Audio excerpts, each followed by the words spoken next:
What's up, everybody? It's Jordan, and welcome to the Sports Dude Hines Show. And in today's video, I am joined by special guest Blake Jude. How you doing today, Blake?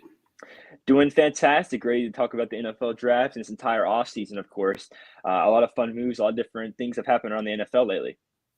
Now, we have a lot to talk about. We're going to talk a little bit about some of the Bengals, free agency moves, some guys, they kept, some guys they let go. We're going to be doing a couple of Bengals mock drafts. And, normally, last year, by this point, I probably had, 10 to 15 Bengals mock drafts.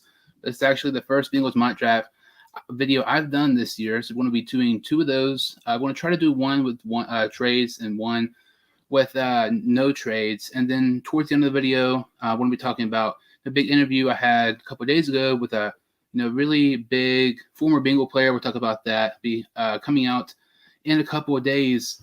So, when you look at the Bengals, free agency moves, we improved the offensive line more than I've said people thought we would.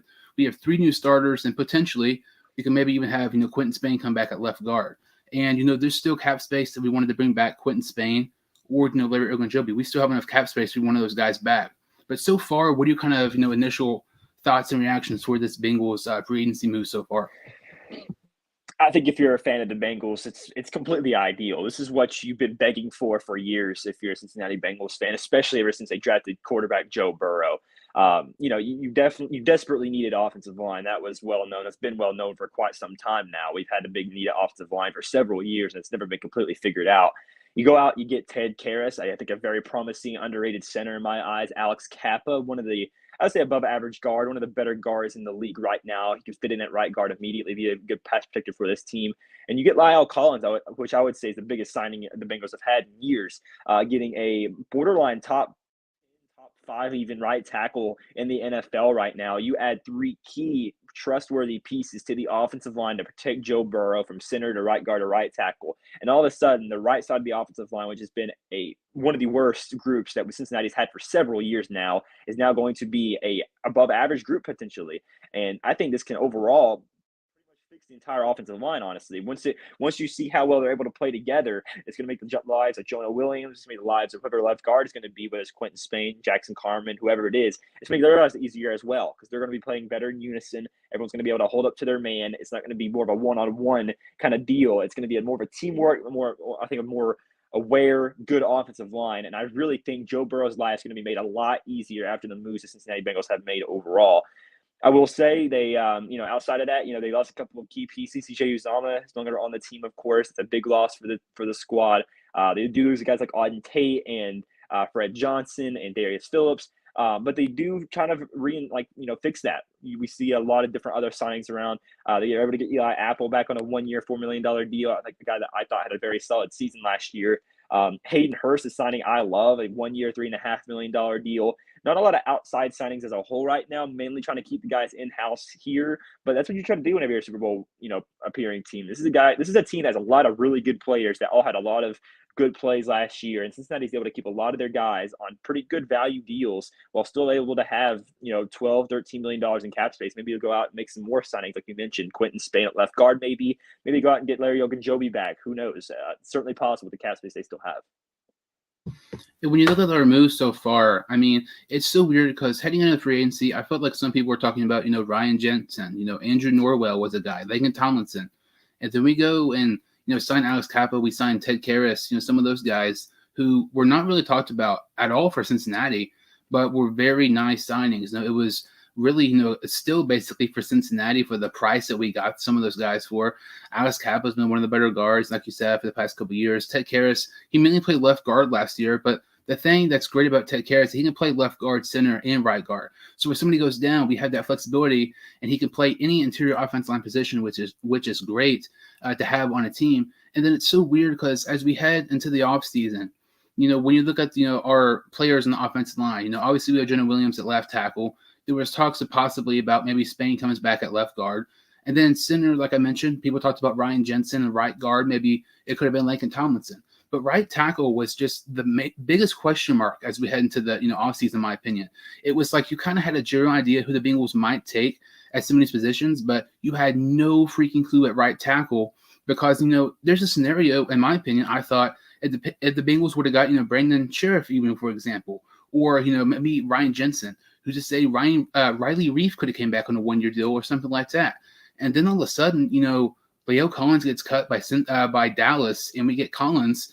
Right tackle was our biggest question mark heading into the offseason, and now right tackle is 100% our best position on the offensive line group, which is very, very good for us. I mean, right tackle has been a struggle for years. I mean, we've had Bobby Hart, which was a disaster. Riley Reef was okay, but he missed a decent towards the end of the year last year. And then you mentioned guys like Eli Apple. I'm not the biggest fan of Apple, I'm not going to lie, but he's better than people make him out to be. In a 1-year deal worth $4 million is a much better signing than people think outside of Cincinnati, because people don't realize how underrated Apple really is. I think there was a PFF grade or something like that, but it had a man-to-man coverage PFF grade. I believe Eli Apple was higher than Jalen Ramsey, or just some crazy stat you would not believe. But we get guys like him back. We get BJ Hill, who I cannot believe how good he played this past season. We absolutely robbed the New York Giants getting BJ Hill from, trading away Billy Price. We get these guys back, and then with Ogunjobi, feeling physical in Chicago, we bring him back, or Spain. I mean, we get everybody back pretty much for the most part. All of our key contributors this past season, aside from Uzama, which I'm still kind of surprised, he left for New York. But we get all these guys, for the most part, back from this past season who made it to the Super Bowl. This past season, we had a top 3 worst offensive line in the NFL. As we head into the season, you can make a case we have the best offensive line in the AFC North. It is debatable, but it's crazy. You expect us to make some moves, but you don't expect us to make this many good moves. And there's no reason we shouldn't be contending in the AFC Championship game or even in the Super Bowl this upcoming season. They definitely didn't go out and get the best players at their positions. I would argue La'el Collins is one of the better right tackles in the league, but Ted Carris is not the best center. Alex Kappa is not the best right guard, but they got some really good players on some really good value deals. I've seen it multiple times. They've been showing different graphics and things like that. I mean, the Bengals are paying these 3 offensive linemen less money in total than what the Miami Dolphins are paying Teron Armstead alone, which is just insane to think about. Teron Armstead's a great player, one of the better left tackles in the league for sure. I'm not going to argue that. But the fact that Bengals were able to get 3 quality offensive linemen for the price of 1 all-pro offensive lineman just shows how genius and how smart Cincinnati was playing this offseason. They weren't going to make the mistakes of overplaying a player and putting all your chips in one basket. They signed 3 different guys who had versatility and capabilities to play wherever they needed to play, and got 3 new bona fide starters on top of some extra cap space to be able to help fix other positions in need, like maybe cornerback is still going to be a pretty big need down the line. Maybe 3 techs to be a pretty noticeable need. Maybe edge rusher is still going to be signed and fixed. There are other needs still on this team. Bengals went out and had fixed the biggest part, offensive line, and were able to save enough cap space to still be successful. And that's why I love the move so much. In reality, the Bengals made those 3 signings all from just cutting Trey Waynes and Trey Hopkins alone. That was pretty much it. That just shows how smart and how good Cincinnati played this offseason. A lot of times Bengals fans have like this offseason they want Cincinnati to do where they cut a lot of these players and re-sign a bunch of guys, and it's almost never realistic. Cincinnati doesn't go out and sign all these big contract players, right? But this year it was. A lot of what we were hoping for, Cincinnati did. They went out and did exactly what we wanted them to. So I don't see how anyone could complain or be upset about it. I know everyone loved Uzama. I know everyone loved Trey Hopkins, guys like that. But sometimes some of those players are just casualties, and you have to go out and get better players at other positions. And Cincinnati did that and getting a better offensive line, and is now going to hopefully help address some of these other needs on defense in the draft. And, you mentioned Uzama. I was so freaking shocked, he did not sign with Cincinnati. But it was one of those things, like you mentioned Hayden Hurst earlier. Hayden Hurst, to me, is a far, far, far better, receiving tight end than CJ Uzama. I don't even think that's really much of a debate. But when you look at Uzama, he's a better blocker.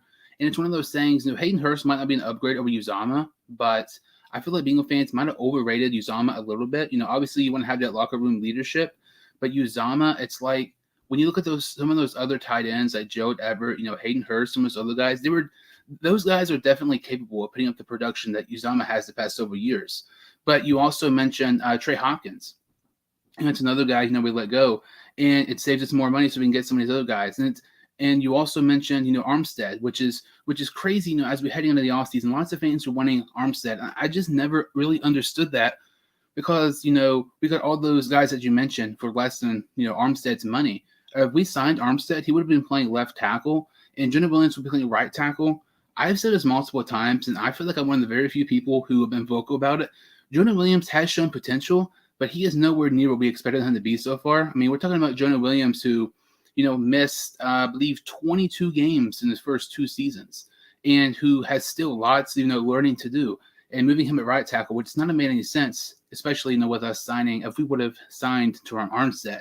But, we made the smart move there and been signing some other guys instead of these top marquee free agents. I saw something the other day. It's just so weird how you look at some of these free agents. The past couple of years, we wanted the Bengals to get, and we're upset, it doesn't happen. But in the end, it works out really well for us. I'm not going to lie. I was super ticked off we did not re-sign Carter Lawson last year. I did not like the Trey Hendricks signing at all. Obviously, he's maybe looked super stupid, but I'm glad, he's been phenomenal. Another guy, last year, there was some serious talks and rumors about the Bengals possibly getting Kenny Golladay. If we sign him, who's to say we would have took maybe Penei Sewell at number 5 instead of Jamar Chase? And it's so crazy.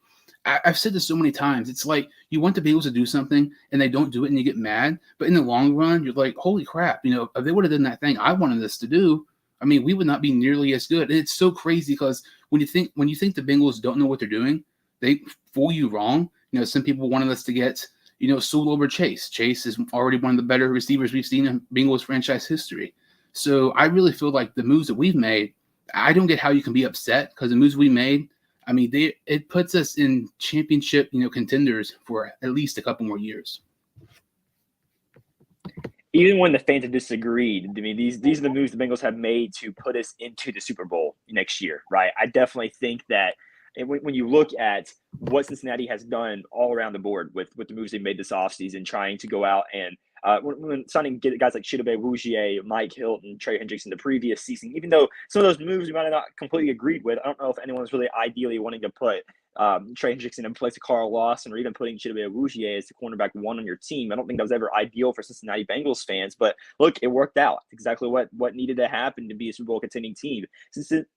For a team to make the Super Bowl and start to create a very good football team, you need a bit of luck and a bit of good moves throughout the process. And Duke Tobin has done a great job of being able to sign some really solid players that have been able to really glue and play together all at the same time. I think another very underrated part is getting a couple of really good linebackers who have been really promising run stoppers. Leaders on this squad are able to help understand and read the quarterback's eyes and let players make the plays. You have a couple of star players in the defense, and Trey Hendrickson, Jesse Bates, DJ Reader, I think are really good players to make big plays at big moments. And then on top of that, it's a good enough defense to be able to match up with the beautiful connection of Jamar Chase, T. Higgins, Joe Burrow, all those guys who are just completely playing with great chemistry, play really well together.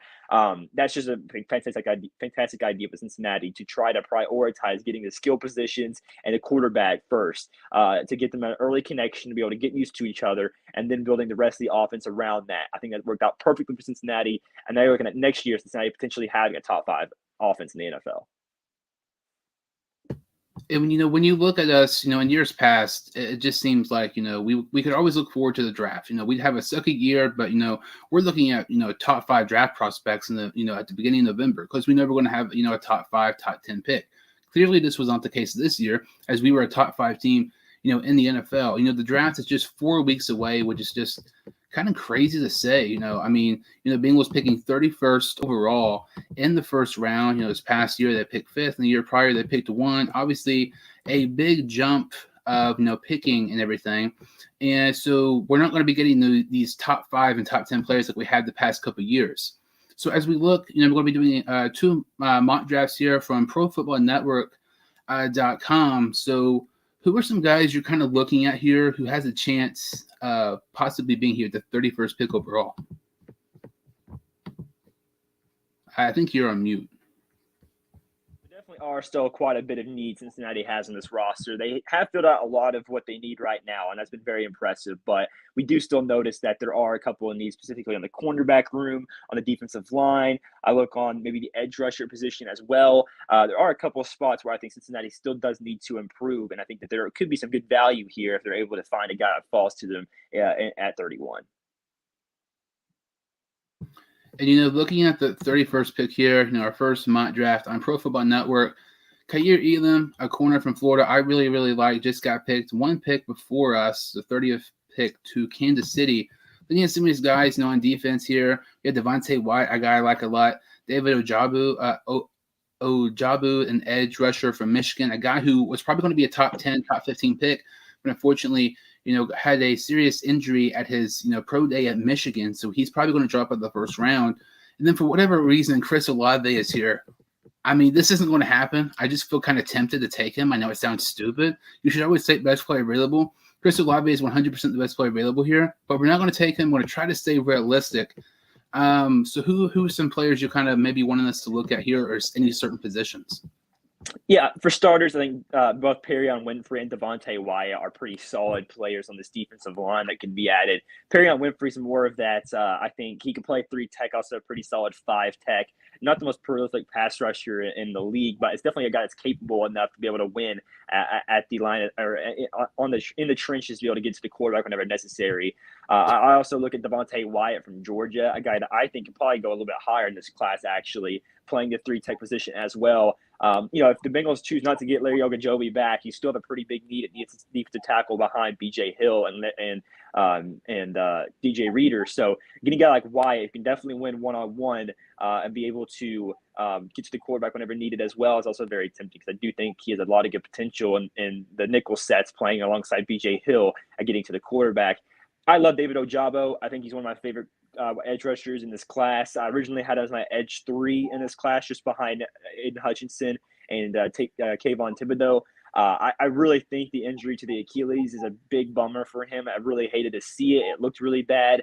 He will miss quite a bit of the season, maybe on the PUP list to start out. But if we're talking about best player available, David Ojabo is the best player out of this group of players I can see realistically Cincinnati taking for sure. I think once he's healthy and coming back, he's going to be an absolute animal on the defensive line. But at the same time, do you want to risk the chance of maybe not playing Joseph Osai or Trendrickson as much? It's a big question, but I definitely think if I'm picking right now, I'm going between either Devonta Wyatt or David Ojabo. That's in the same boat with me. And Ojabo, it's one of those things. I feel like Bengal fans are looking at more so, offensive line or maybe defensive tackle. But if a guy like Ojabo is there, it's one of those situations, yeah, he might miss a little bit of time, but it's one of those guys who it's just too hard to pass up. Because, we've looked at guys, in the past who have an injury and then, he might miss, the first half of the season and he drops in the draft. But when he's picked by a team, he does really, really well. Look at, Jalen Smith, he dropped and played very well for Dallas the first couple of years. So Ojabo and Wyatt for me, it doesn't really matter to me, but I will say I think it's more likely we take Wyatt because, we talked earlier about Larry Ogunjobi and, Quentin Spain. Out of those 2 guys, I think it's more likely we re-sign Quentin Spain, so that maybe leaves the door open for a possible Devonta Wyatt pick here. And with Osai coming back of injury, we have him, Hendrickson, who was freaking phenomenal this past year, and we have Hubbard, who's very, very underrated. Well, I'm leaning more so towards Wyatt. Are you all right with that pick? Yeah, we can do Wyatt for this. It does make a lot of sense. I think it's a great fit for the Bengals and a good backup to B.J. Hill if they want to continue to have those 2 pass rushers who rotate around like how Ogunjobi and Hill did last season. So, as we look into the second round, it's very interesting because it's like, let's say, example, if the Bengals don't take a corner around 1, I think it's a good chance they might take a corner around 2. There's also, some talks they like, tight ends quite a bit. Trey McBride, one of the top tight ends in the draft. They've supposedly, looking at him quite a bit.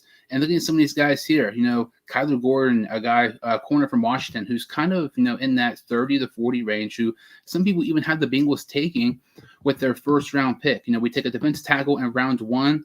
Is there any certain positions or certain players you're kind of looking at here in round 2? Yeah, so tight end, I really like Isaiah Likely from Coastal Carolina. I think he can be a beast at tight end. I really wish Trey McBride would be here, of course. It sucks that he wasn't able to fall, but I do think Isaiah Likely is still a very tempting option there at tight end. I really like Kyler Gordon from Washington. I actually think he should be drafted earlier in the second round if I was making a mock draft overall right now. He deserves to be drafted in the mid to early second round, in my opinion. He's a very, very good fit for Cincinnati's offense. It gives a bigger body on the outside of matchup with Chidobe Awuzie, has a lot of potential playing zone, can also play man whenever necessary. I think you talk about Cincinnati playing sides with cornerbacks. It's absolutely ideal. You see a guy like Kyler Gordon out there to match up next to Chidobe Awuzie. He would be my personal pick here at pick 63, I believe. Pick 63, the second to last pick in the second round. I mean, Kyler Gordon will be a still, Devonta Wyatt, even though we've seen mock drafts, him being around that 25 to 30 range. I think him even being at 31 is a little bit of a steal. So you get both of those guys. That'd be great picks. I would take Kyler Gordon here. We'll go ahead and take him, the 63rd pick overall. You mentioned Isaiah Likely. When you look at these tight ends, it's interesting because, let's say the Bengals don't take a tight end in rounds 1 or 2. I feel like, in my opinion, if he's there, Jeremy Ruckert, the tight end from Ohio State, makes so much sense. If I had to bet money on the Bengals pick, of a guy being there, I would bet on this pick. I really think it makes so much sense. And it's one of those deals, I was talking to somebody a couple weeks ago, and we talked about, with Uzomah signing with the Jets, regardless, more likely if they signed a tight end, they're going to be in the same tight end position, regardless if they sign somebody or not. Because, let's say if they signed, a tight end to a 1-year, 2-year deal, which they did sign Hurst to a 1-year deal, Hayden Hurst and Drew Sample are both free agents 1 year from now. So you're going to be in even a worse tight end position. So getting a guy like Jeremy Ruckert in the 3rd round, slowly develop him, have him develop and be around the guys who've been around the league for a couple of years, to, guys who were picked, really, really early in the years they came out, would make a lot of sense. I've not even looked at anybody else here. I like Nick Benito quite a bit as well. But, if it's Nick Benito or Jeremy Ruckert, I'm 100% taking Jeremy Ruckert here. Yeah, so I really like Calvin Austin III from Memphis as being a potential gadget guy for this team. I do like Jake Ferguson as well, the tight end from Nebraska as well, being a really good option at possibly being a good blocking tight end for the team. I love Wan'Dale Robinson from Kentucky, of course, a very good wide receiver that can also be a really good option. But you're talking about a good fit for Cincinnati. Jeremy Ruckert makes a lot of sense at tight end. I'm cool with that being the pick if that's what you want as well. He's a really good blocker. It could pair really nice to Hayden Hurst. But also, I want to give a quick shout out to Jelani Woods at the bottom at 129. That's a guy that I really, really like as well. He should be in the top 5 selected at tight ends. A very athletic freak who has very safe hands, was a really good receiving tight end at Virginia. He'd be a very fun player to pick as well. But Jeremy Ruckert, in terms of blocking, gives you the ideal CJ Uzomah replacement you've been looking for. StripeHypeAllDey, says that Woods is one of the best tight ends on the board. Looking at some of his test scores, they were off the charts. He's going to go earlier now after those, amazing scores. And we'll go ahead and take Ruckert here, the 3rd round. If Wan'Dale Robinson's available, which I doubt he would be in the 4th round, that would be an amazing pick. And, looking at some of our guys here, let's look at defense first. Troy Anderson, one of the more underrated, smaller school guys, in the draft, a linebacker from Montana State. He's one of those guys, kind of like a Kyle Duggar from a couple years ago. A guy you don't even know the school's name, and he could be like a 3rd round pick and be a fairly high pick. As we look at somebody here, I know we took Devonta Wyatt, but if we would have took David Ojabo from Michigan in the 1st round, somebody I would have liked here, we didn't yet to go defensive tackle, is Haskell Garrett from Ohio State. I like him in the 4th round a lot. If the Bengals yet to go defensive tackle, this is one of my favorite picks, possibly in the 4th round. Looking at some other guys here. D'Angelo Malone. I think it might be a tad bit too early for him. West Kentucky. Every single West Kentucky game I've seen, he's been just all over the field, getting pass deflections, getting sacks. He absolutely lit up Marshall these past couple of years, watching their games. Looking at some of these wide receivers here, Tyquan Thornton from Baylor, some of these other guys, Charleston Rambo from Miami, Florida. So who are some of these guys you're going to hear as we are in the 4th round? Well, Tyquan Thornton, if you don't already remember, at the Combine, ran a 4.26, I believe, almost beat John Ross's record. Very, very fast, speedy receiver that can be really well used as a yak receiver for the team. I like him. I don't know if I'm going to take him. I really do like the options we saw at edge rusher, looking at guys like D'Angelo Malone. I think Dominique Robinson's really tempting. Alex Wright's a very solid player. But I also really like a name that I kind of saw there, JT Woods from Baylor. A really good option at safety. If you don't remember, we already had Ricardo Allen leaving for retirement, of course. So they do have a pretty big need of filling in that 3rd safety spot. JT Woods fits this team at very, very well. I think can play. Is pretty versatile in playing. At free safety, strong safety. I think he's a very good rangy guy. And I just saw their cornerback as well, Michael Wright from Oregon. If they want to double up on corner, that would be a fantastic pick. I've had Michael Wright going as early as the 3rd, 2nd round for the Bengals right now because I think it's a really good scheme fit and a very, very solid player. We already drafted one corner. That's another really good option if you want to double up and try to take one of those guys as well. So when you look at Michael Wright here from Oregon and J.T. Woods and Thornton from Baylor, you got to pick one of those three. Who are you looking at here in the fourth round? In terms of best player available, I'm probably going to go Michael Wright here at this pick. I think that even though, ideally you want to be able to have, maybe pick a different position and playing with a safety and see what he can do. I think Michael Wright has very good versatility. I think he can be a really, really good rotational guy that can help side up for the future. Maybe Michael Wright and Kyler Gordon create the starting duo of the future for Cincinnati. I am not opposed one bit to doubling up on cornerback in this class. And if Michael Wright's there in the fourth round, I'm taking him. So we'll take Wright here in the fourth round. And, that's something else. When you look at corner, if, Awuzie, Mike Hilton, one of those guys goes down, our lack of corner depth is a concern that I don't really think people are talking about enough. So, doubling up on corner here, I don't think it's a bad idea at all. As we head into the fifth round here, who are some of the players you're looking at here in the fifth round? So Altito Ogbonnia from UCLA is a very good name here that I think should be going a little bit earlier. Also very impressive. D'Angelo Malone's managed to fall this far. Tyreke Smith as well from Ohio State, one of the better, I would say actually, I would argue the best pass rusher Ohio State had last year. So he needs to be a name that we maybe throw out there and mention. I like all those names on the edge rusher position. Amari Bono from Virginia is a guy that Virginia Tech's a guy that we know Cincinnati has had interest in as well after going to their pro day. Zach Van Valkenburg from Iowa is another name I like a lot. Bubba Bolden, the safety from Miami, is a pretty solid name as well. I saw Darion Kendrick was somehow in the cornerback room. That shocks me, but I'm not going to take another corner. I just feels kind of overkill. He should definitely be drafted a little bit earlier than that. What's that receiver? Let me see the receivers real quick. I'm not too sure who's at receiver right now.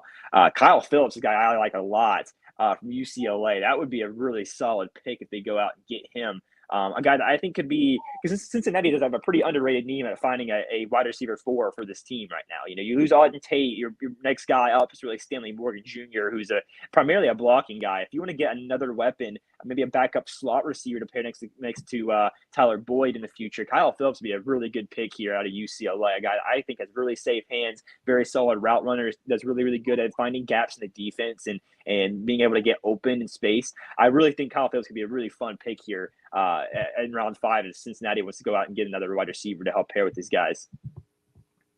So, somebody, I'm not going to lie, towards these, 5th, 6th, and 7th rounds, I don't know a ton compared to the other years. But, Kyle Phillips, wide receiver from UCLA, like you mentioned, he's very good. Somebody I'm keeping an eye on here in the 5th round, D'Angelo Malone. There's a couple of players in each round I really, really like. And if you're able to get a guy like Malone in the 5th, I think that's an absolute steal. It's kind of shocking to me, he came back. This last year's, edge class was amazing. And I guess in a way it kind of made sense for him to come back because, last year he probably would have been like a 7th round pick because the edge class was so amazing. This year he could be a 4th or 5th because this edge class is good, but not as good as last year. So if we're taking Phillips from UCLA or D'Angelo Malone from West Kentucky, which one would you take here? I have Kyle Phillips graded higher. I think Kyle Phillips is the better prospect. If you want to go best player available, that makes more sense to me. I definitely think Cincinnati needs to get a backup receiver, but I also really love the idea of doing D'Angelo Malone or Tyreke Smith and placing an edge rusher. It's a really tough decision. I'm always going to lean towards my personal board, so I would take Kyle Phillips. But if you wanted to take D'Angelo Malone or Tyreke Smith right now, I'm not going to argue at all. I think all three are really good picks right now that I would love. We'll probably take Malone here, and then the other round, if the next draft, if Phillips is available, because we're going to be doing 2 of these. There's a good chance maybe get some of these other guys who, if we don't take them here, we can get them in the next one. So as we get into the 6th round here, are there any maybe certain positions you're kind of looking at? Running back's position I like a lot. I love Ty Chandler from North Carolina. I don't know how he's supposed to be going this late in a lot of different mock drafts. For some reason, he's predicted to go later. I think he's one of the most underrated running backs in this class. He's going to be a diamond in the rough prospect for me. Very, very fast, fun receiver. I know they already have Chris Evans to be a third down back. Ty Chandler could be an ideal backup to Joe Mixon. Looking at the wide receivers, Velus Jones Jr., that might be the pick right there. That's an ideal pick here in round 6 for Cincinnati. Truly a slot receiver, kind of like how Kyle Phillips is, but also an elite returner. Ran a 4.28 at the combine, very fast speed, and with one of the most dangerous returners in college football last year. I know a big need for Cincinnati is getting a true returner they can use to trust on. I really think you can see Velus Jones Jr. being the starting punt returner and kick returner for this team, and possibly also being a backup receiver as well. I like Reed Blankenship out of Middle Tennessee, can be another pretty solid safety option. I think safety is a pretty big sneaky need for Cincinnati. I definitely think they can go out in the draft and find a pretty solid safety to go after. I'm glad we took D'Angelo Malone, though. I'm kind of set on taking I'm still taking Velus Jones Jr. if you're set.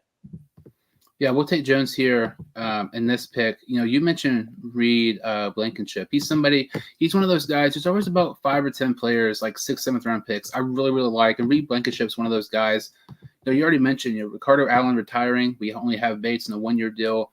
Hopefully, we extend them. But Reed Blankenship's one of those guys who's super underrated. Every single time I watch him play, he's just all over the field. I mean, when Marshall would play him year in and year out, he'd make it seems like 10, 15 tackles. He'd make an interception, pass deflection. If there's a play, he's making the play. I know he's ranked 304th here, and we picked 226. I know it's a big difference. I know some of these mock draft boards are kind of different compared to others. I have no issue taking Blankenship here if you want to take Blankenship at 226. Yeah, I would be totally okay with that as well. I think Reed Blankenship should be going earlier and then what he might be going according to this mock machine. I really agree with you. I like Reed Blankenship a lot. I've scouted him 3 times in the last 3 years. I've watched this guy's film over and over and over. This is the guy that I've gotten really used to seeing, of course. And, both of us being guys who watch Marshall football, of course, we see him once a year at Middle Tennessee every now and then. And he makes plays across the field, like you mentioned, being I think a very good versatile safety that can ideally be a backup to maybe both Jesse Bates and Von Bell. I think he's got good versatility for both sides. Can play at free safety, can play in the box if need be. He's a very, very good safety that I would be 100% okay with taking here in the 7th round. So we'll take him at 226 with our first 7th round pick. We actually have multiple 7th round picks here. We have another 7th round pick at 252. I don't really like Maija P. Ryan. If people have seen my videos before, I talk bad about P. Ryan a lot. I don't remember we took a running back. I don't think we have, but somebody I wouldn't care to take a flyer on if he's available is Master Teague. I know he was injury prone at Ohio State, but you look at his pro day numbers. He was very, very his pro day numbers were better than people thought it was going to be. Maybe take a running back here. Maybe even a backup quarterback to possibly develop and maybe have a quarterback number 3 because Brandon Allen's on a 1-year deal. And when we've seen Brandon Allen play, he's not good. Look at this past game. The only start he had his past season against Cleveland. He was 50% completion percentage. That is not good. And it's so weird because when you look at his stats, they're not good, but his stats is not doing him justice. He is far worse than those stats showed during that game against Cleveland. Somebody I like, I think his name's Dustin Crum, the quarterback of Kent State, something like that, maybe an under the radar quarterback. Some of these guys here, they might not even be making the team. So, there's a decent chance, we draft somebody here, they might not even, make the roster. But is there any, late round guys in the 7th round you're kind of looking at here with our final pick in the draft? Yeah, I really like a couple of names on this list right now. Zach Van Valkenburg from Iowa is a guy that I love a lot as a prospect. I think he'd be really good. Jermaine Waller is a guy Cincinnati's also looked at. I know they were pretty interested in him. I saw Jeremiah Moon, a linebacker from Florida, another pretty solid name out there that I wouldn't mind one bit. Ty Chandler is still there at running back. It's a name that I love a lot, of course. Very talented running back from North Carolina. Really good speed, one of the faster running backs in this class. And you want to talk about replacing Samaje Perine. I think ideally he can come in and be that backup to Joe Mixon we've been looking for several years now. And would be really fun to compete next to Trevion Williams, guys like that, to try to maybe earn that 4th spot on the roster maybe right now, and then maybe take an overtaking Samaje Perine in a year or two. If I'm picking right now, this is kind of where you're closing your eyes, taking a shot in the dark. I really like Ty Chandler here with this pick, but I also wouldn't mind maybe Van Valkenburg or someone like that if need be. But my pick personally would be Ty Chandler. We'll take Chandler here in the 7th round. And one other player I forgot to mention who, not this past year, he kind of had a less production than people thought. But in the 2020 season, he was off the charts. That's UTSA running back Sincere McCormick. He's a guy who's Oh, very yes. underrated. Watching Harvard USA, I mean, he was. Yes. We talked about Brandon Knox being one of the more underrated running backs, coming out. But Sincere McCormick, he made Knox's stats that season look absolutely silly. Like he was in the top 10 of rushing yards.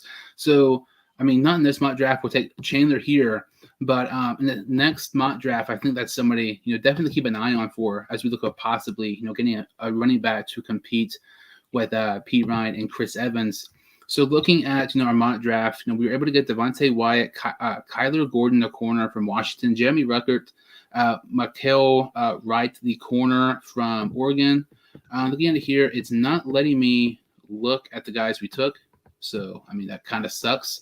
But we took I feel like Reed Blankenship, the safety from Middle Tennessee, Chandler, the running back from North Carolina. So what were your kind of thoughts, reactions? How would you grade this mock draft we did here? Yeah, so off the top of my head, you get two corners in Kyler Gordon and Mikael Wright, who I think are ideal fits in the Cincinnati Bengals defense that could be really good, future corners for this team. Devonta Wyatt ideally slots in as being that third defensive lineman on your team in an interior 3-4 front. He would be a starter day one, in my opinion. It could be a very dangerous asset for Cincinnati down the line. Jeremy Ruckert is a good backup tight end, at least for the time being, to Hayden Hurst, but could eventually be that starter for your team, a really good blocker, like you mentioned, a very good utility guy, has pretty safe hands as well. I know a lot of people like him as a tight end one of this class. I've seen that plenty of times. Also go out and get D'Angelo Malone from Western Kentucky, a guy that I think could be fitting in as another rotational edge rusher for this team next to Khalid Kareem and Cam Sample. Gives you another extra body out there. You never have to, there's always a lot of edge rushers in classes that a lot of teams take, even though they're pretty much stacked at edge, right? You always like to have a good rotation of edge rushers you can really, really use. And I think D'Angelo Malone adds to that. I also have Reed Blankenship, a really good rotational safety. I think you can have as your third guy on this defense. Velus Jones Jr. I love Velus Jones Jr., one of my favorite prospects in this class. He's going to be an ideal backup slot receiver, return guy for your team. Really good yards after catch, very fast, very dangerous. That's to make you respect the deep ball a lot. Joe Burrow would love him, in my opinion, if they were to get him in the round 6, I believe is what it was. And of course, Ty Chandler at running back could be a really good backup running back for the squad, and could be another really fast guy. Could be a change of pace kind of running back from Joe Mixon, and also give him rest whenever he needs it. And when you look at some of our picks, we hit positional needs, but we hit, best player available too. And I feel like, best player available to me, I think is more important than, position needs. But you have a situation where you're getting the best player available, and that's also a team need. I mean, that's an A plus pick 9 times to 10. And I feel like that's what we did, defensive tackle, in the first round. Devonta Wyatt was still, I mean, let's still use, more defensive tackle help, especially, possibly losing Larry Ogunjobi in free agency. Jeremy Ruckert, we lost Uzama. I think that's an A-plus pick. And, Reed Blankenship, D'Angelo Malone. And we're talking about some of these Conference USA guys, we've got. When you have guys like, Reed Blankenship, D'Angelo Malone, Sincere McCormick, Bailey Zappi, I know we didn't get those guys, but, Conference USA has a lot of under-the-radar prospects in this draft. They normally have a couple, but far more than normal. And, let's go at Chandler, the running back from North Carolina. And there's lots of different running backs we can get towards the end of the draft. And Chandler getting him in the 7th is a really, really good pick. You mentioned Jones, the wide receiver. That's a great pick there. So I feel like, we hit the team needs. We hit we hit best player available. That's really all you can ask for in a mock draft. And then this next one here, going to be a second one, 7th round mock draft. Want to maybe attempt to do trades. Like there's a situation where like Zion Johnson, Kaiir Elam, and Devonta Wyatt, Linderbaum, those guys are gone. I think we could definitely see a situation where the Bengals trade back. So let's see here. Looking at the 31st pick overall, Kaiir Elam got picked by the Buccaneers. David Ojabo is there. Wyatt is there. I don't really want to take Wyatt again, trying to be different. I look at some offensive linemen. We have Kenyon Green, Tyler Smith from Tulsa, and Alec Lindstrom at center there. So, are you wanting to trade back? Is there anybody in particular looking at here with the 31st pick overall? What's a corner? Right? Yeah, interesting corner right now. I would be really interested in trying to trade back maybe into the early second round if I can get this prospect I'm looking at right now at cornerback, a guy that I'm really, really high on if you want to try to make a trade. All right, we'll try to trade with a team. Let's see here, who kind of has a top 10 pick in the second round. Try like the Eagles, maybe. All right, let's see here. 51. Is that that's perfect? Yeah, that would be good. I think, in my opinion. So we'll trade 31. We get back 51, and we'll try 83 or 124. What do you think would be more likely to get? With that big of a difference, I'd try to go for 83. So we got that. That's a good trade. And we go back 20 spots where we get an extra third round pick. So let's see here. Let's see. You mentioned corner Tyreke Woolen. That's another Conference USA guy. Like this is crazy. Like, and that's my guy. That's my guy, Tyreke Woolen from UTSA. Sorry, go ahead. We'll go ahead and take him here. And I don't remember, I saw Who-Dey-All-Day was in here. And I don't remember if it was him or Bengals Planet or one of the fan pages was saying Tyreke Woolen in the first round. And it's like, but at the same time, when you start looking at some of his measurables and his numbers, I mean, he's 6'4", his wingspan is terrific. He had a phenomenal 40-yard dash. I think it was like 4.32 or something like that. I mean, if we were to trade back and get him and get like an extra third round pick, like that is freaking amazing. I mean, I'm taking that pick 10 times out of 10 at the, with toward the end of the second round. And then we have, second round pick just a couple picks later. That's awesome. And so looking at some of these other guys here, as we look back, with our second round pick, because we traded back with Philadelphia, who you're kind of looking at here. Yeah, Daniel Falele interests me at tackle from Minnesota. Don't know if we really need to take him, though, after what we've already added. Darian Kennard at guard as well. He's listed as a tackle here, but he's really a guard in my opinion. It's another interesting name I like. Maybe on the defensive side, I'm interested in seeing what the defensive tackles and edge rushers are that are available right now. I'm not too sure who it is on the board, but Sam Williams, the name I love. I love Maija Sanders from Cincinnati. That might be the move right there, honestly. I think he's a very, very talented pass rusher that can fit on a lot of different fronts with Cincinnati on the offensive line. Already from Cincinnati, of course, already has a familiarity with the city as well. Of course, I'm sure that the Cincinnati has watched him many times play. Personally, that's the best player available pick right now, Maija Sanders out of Cincinnati. That'd be my personal pick if I had to choose right now. Yeah, he's another guy who one of the better players available, and I wouldn't say it's a desperate team need, but like let's say if Hendrickson or Hubbard goes down, we don't have much veteran depth at edge. We have Osai, but he's not played like in the regular season. Cam Sample played very limited snaps in the regular season. Two guys that have potential to be good, but they don't have experience playing. And I know if we draft a guy in the second round, he won't have experience either, but you still want to have those extra bodies and those young guys in case a guy like Hubbard or Hendrickson goes down. Maija Sanders, is that who you said you would take it here? Yeah, that'd be my personal pick. I love Maija Sanders. I think he can be a very, very fun prospect for Cincinnati to play with as a rotational defensive lineman, and he can be another good guy that can attack the pass rush and get to the quarterback a lot whenever needed. So we'll take him here. I mean, that's a really, really good pick here. So we have I believe we have 2 third-round picks with that trade with Philadelphia. Let's see here. Looking at safety, there's Kirby Joseph, Veron McKinley, the safety from Oregon. Offense, George Pickens. I don't get why he's available. I mean, that really makes no sense to me. I know you try to do position, but I know we don't desperately need a wide receiver. George Pickens in the third round, to me, that's something I would keep an eye on. I know it sounds kind of crazy, but who are some kind of guys here you're looking at here in the third round? Yeah, George Pickens would be fun to pick, but I don't know if Cincinnati's willing to do that. I see Isaiah Likely from Coastal Carolina. I love Isaiah Likely. He's my second favorite tight end in this class. Unfortunately, no Jeremy Ruckert this time around. He's already been taken, so kind of good at the same time, though, so let's just be a little bit different. Likely's a pick that I would love right now from Coastal Carolina. Gives you a great backup tight end to Hayden Hurst for the time being, but definitely I think in the future could develop into being a starter for the team in the future. I really think he's the second best prospect to tight end in this class. Yeah, we'll take Likely there. And it's another one of those players who he's not playing on Ohio State or in Alabama, but he's still very underrated. And he's playing in a small school, and he's still like a second-round pick, a third-round pick. Imagine we played at Ohio State, Alabama. I mean, he'd be like a, easily first-round pick.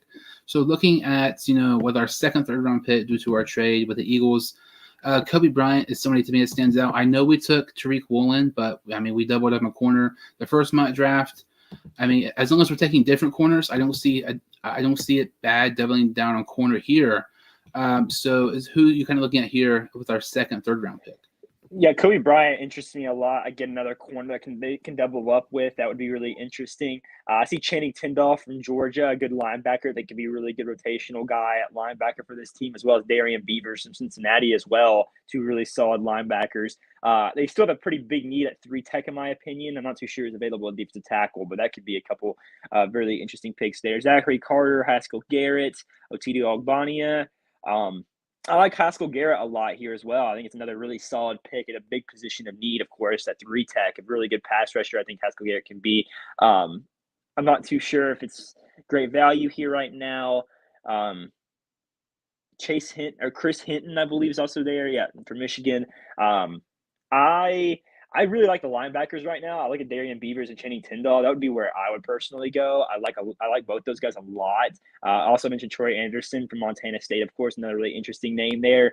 If I'm picking right now, I'd personally go Darian Beavers from Cincinnati. I really think he could be a fun backup middle linebacker for this team. Really fits the 3-4 scheme as well, being one of the interior guys. I think maybe he's an eventual replacement to Jermaine Pratt or Logan Wilson if they leave, or maybe he's just a rotational guy behind them for some time. I think he could be a really fun pick here. Channing Tindall is more of an off-ball linebacker, I believe. He could play on the outside in the 3-4 scheme. Could also be a pretty good option here if you wanted to go for the outside off-ball linebacker instead.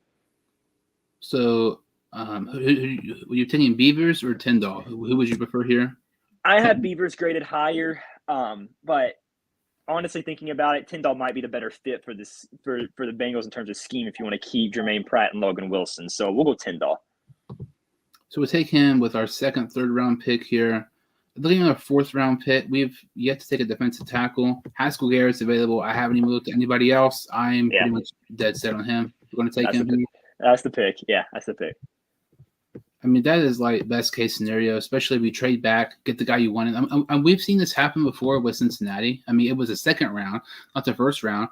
But, we traded back and we got Jesse Bates, one of the best safeties in the league. And we still got a guy, we had 2 third-round picks back-to-back. One was Malik Jefferson.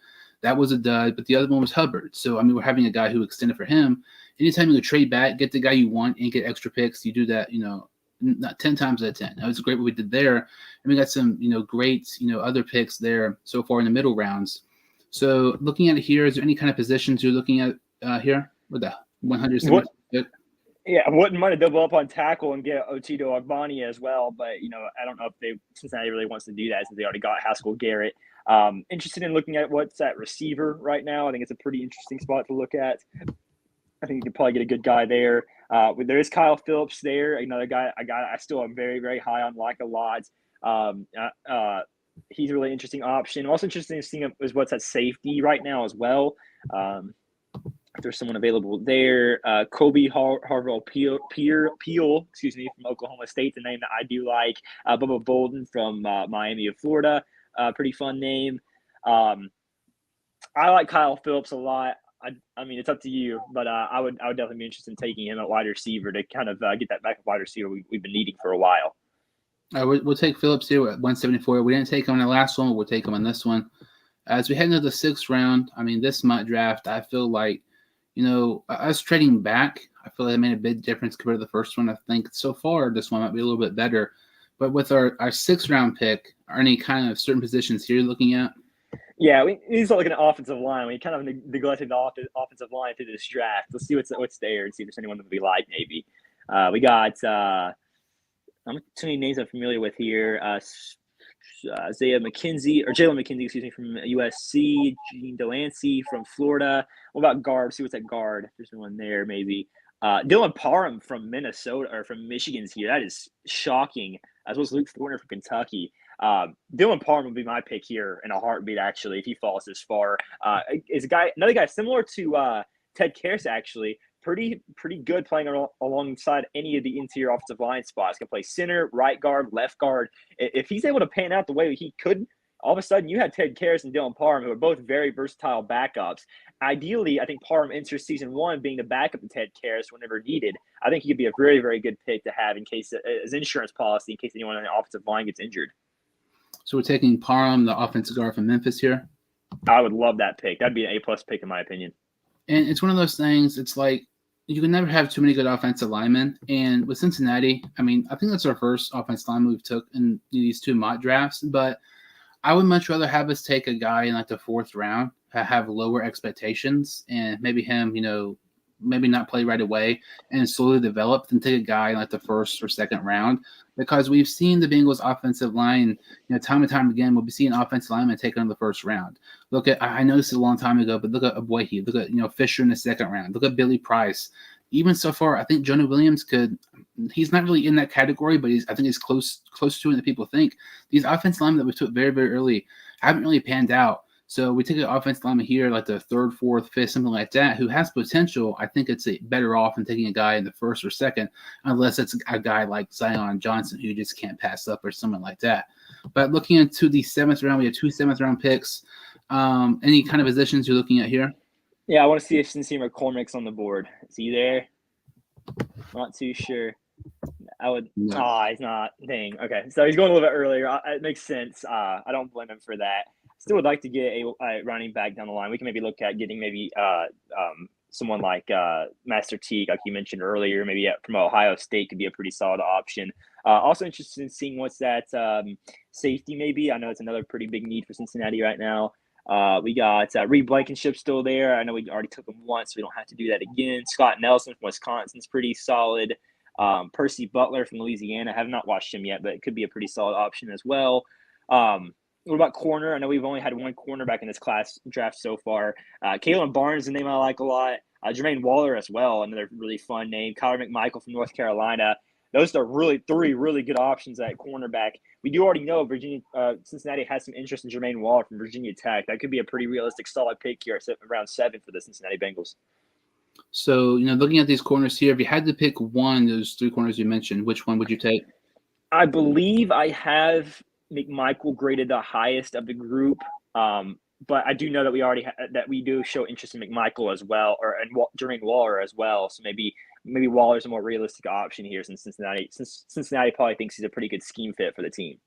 We'll take Waller here with the 226th pick overall. Our first 7th-round pick. We have 2 7th-round picks due to our trade, robbing the Giants of getting B.J. Hill, and we gave them, Billy Price.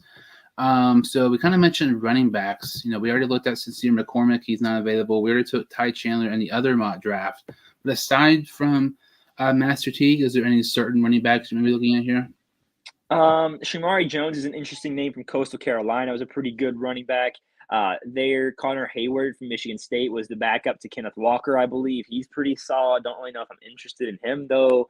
Like I said, Ty Chandler would be my pick here most of the time if I'm picking. But if you want to go Master Teague for the sake of being different, I think that would make a lot of sense. I also really like Shamari Jones, like I already said. I think he can be a really, really fun backup as well. So we'll look and see if Master Teague's available. I would assume he would be. He wasn't probably going to get drafted, but, there's a possible chance he gets drafted now, after his, great pro day at Ohio State. And I don't think this pick would be shocking one bit. And I know we took Chris Evans in the later rounds this past year, but like you said earlier, we're still kind of looking for those, reliable running backs. Chris Evans has showed potential, but he hasn't played enough snaps for whatever reason. Taylor's playing Pirine, not only over Chris Evans, but over, Mixon as well. But when you look at a guy like Master Teague, I feel like he has potential to, be a reliable, maybe running back 3 or 4 option. If he could just stay healthy, I think it could be good. Kind of like how Rodney Anderson was. If Rodney Anderson never got hurt a couple years ago, I think we got him like the 6th or 7th round. He would have been like a 4th-round pick if we didn't get hurt. But Master Teague here, would take him here with our last pick of our second mock draft. Holy crap. I mean, this mock draft, both were good. I feel like this one just was overall better because Tyreke Woolen at 51, while also, getting a 3rd-round pick. And that pick was Isaiah Likely. Like, holy freaking crap. Talk about value, best player available, and team needs. You cannot get better than a trade back here, in my opinion. I think it'd be very, very hard to try to do a trade and get better than this. On top of that, Maija Sanders at 63 is an absolute steal as well. You leave this getting a top 7 cornerback in the class, in my opinion. You get Maija Sanders a top 7, 8 edge rusher. You got Isaiah Likely, who I think is the second best tight end in this class. Channing Tindall's a fantastic linebacker from Georgia. You're able to get a couple of pretty solid corners apart from Tyreke Woolen as well. Maybe get a couple of developmental guys behind him. I'd love to pick a Dylan Parham in this draft. I don't know how he fell. A fantastic pick there in the 5th or 6th round, I believe. Kyle Phillips as well, Master Teague. We drafted, of course, and then forgot who the corner was we took. Jermaine Waller is another developmental quarterback I said for this team. A lot of defense in this draft specifically. Pretty much got everywhere on defense, but a fantastic draft. This is an A+ draft in my opinion. I love both these drafts actually we had today. Yeah, I'd be perfectly fine with either one, but just the second one, the value we got in some of these guys, picks. Even both drafts had great value, but just getting Isaiah Likely at 83 and getting Sanders at 63, Woolen at 51, like when you look at some of those players, Woolen is not a guarantee at 51. Sanders is not a guarantee at 63. Likely isn't a guarantee at 83.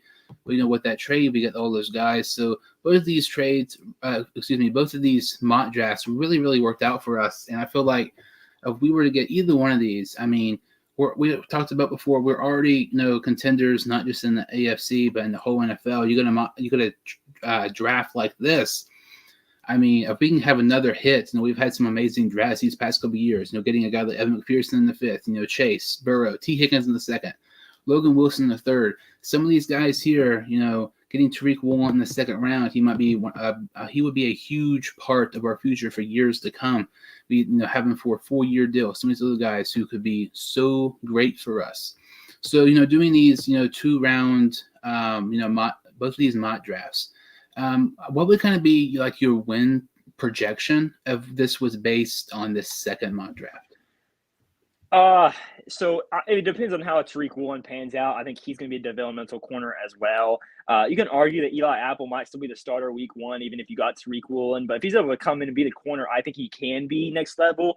Talking about 2 lockdown corners between Chidobe Awuzie and Tyreke Woolen, I would love that to have that. Maija Sanders, a great edge rusher, as they likely a really good tight end. This is a team that can win 13 games this season, and that's not being unrealistic either, in my opinion. This is a stacked roster if you're able to have this draft this year. I would say 12 is probably the safest option, but I really think 13 could be a potential expectation for Cincinnati if they had a draft this good.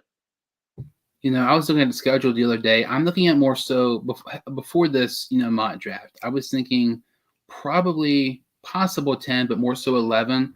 Yeah. After this draft, I would probably have to say 12, and it would be very difficult for us. To me, I feel like it would be shocking if we didn't win the AFC North again, just because with our roster and with this draft, who's to say we won't be in the AFC Championship game this year? I think it's very possible and realistic if we have this type of draft.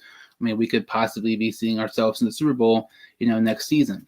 But both of these drafts were crazy, crazy good, and that kind of really about does it. And kind of like final thoughts or anything like that. Yeah, this has been a lot of fun. I think there's a lot of fun prospects Cincinnati can look to go after. It feels like to me this is going to be a defensive-heavy draft for Cincinnati, but I definitely think that no matter what, they're in a great position to where they can go best player available all their picks this year, and they can have a really, really solid draft if they're able to get the guys. If they're able to have a couple of guys in positions in need fall to them later on in the class. If you're just tuning in, me and Blake, also known as StripeHypeAllDey on Instagram, we did 2 Cincinnati Bengals, 7-round mock drafts. The first one we didn't do trade. Second one we did do trade, and either one was great. Both of them were phenomenal. And looking, it's some content up ahead. This Sunday, I think at 6 p.m. Eastern time, my next Bengals Real video. I'll have Icky Woods on the show, so it'll be lots of fun. I actually talked to him a couple of days ago. We did the interview there, so make sure to go check that out if you're new to the channel. I would really, really appreciate it. Like I said, that comes out Sunday at 6 p.m. Eastern time. So, like I said, about does it. So, Blake, can you tell some listeners who can follow you on social media? I think you're on mute. For all the Bengals content, follow me on Instagram at StripeHypeAllDey. I post a lot of Bengals content on there, updated news and mock drafts, things like that. And also go follow me on Twitter at Blake Jude 714 on Twitter. I'm actually getting the podcast set back up, so go follow me and my buddy Will at @whoday_all_day, of course, on Instagram. We are doing the Stripe Hype All Day podcast where we talk about all the Bengals news and things like that. We're actually going to be releasing an episode upcoming reviewing free agency a little bit more in depth overall. So if you guys want to take a listen to that as well. And also we'll be starting up here very soon the Call the Audible, a new podcast that I will be hosting with the Hotspot Network. I will be hosting the NFL side of things. It's more of just a general NFL podcast, but I am the host, so I will be doing a lot of regular NFL stuff there, talking about a lot of the recent events, things going around the NFL, maybe even some mock drafts, some NFL draft stuff as well. Hoping to do a couple of live podcasts from Vegas, of course, next month. I'm really looking forward to that. I'm really looking forward to all of it. So make sure you follow our socials there. And thank you very much for having me on. I appreciate it. No, always good to have you on, talk about the NFL and the Bengals. And I'll definitely put the links in the description below so people can, check out your content and stuff. You mentioned the draft. I mean, that is going to be, so much fun, just now tuning in. Like I said, we did 2 Bengals mock drafts that went very, very well. But if you're new to the channel or you've seen my videos before, make sure to like this video and subscribe to my channel. I would really, really appreciate it. I thank you all so much for watching. I will see you all next time on the Sports Dude Hunt Show.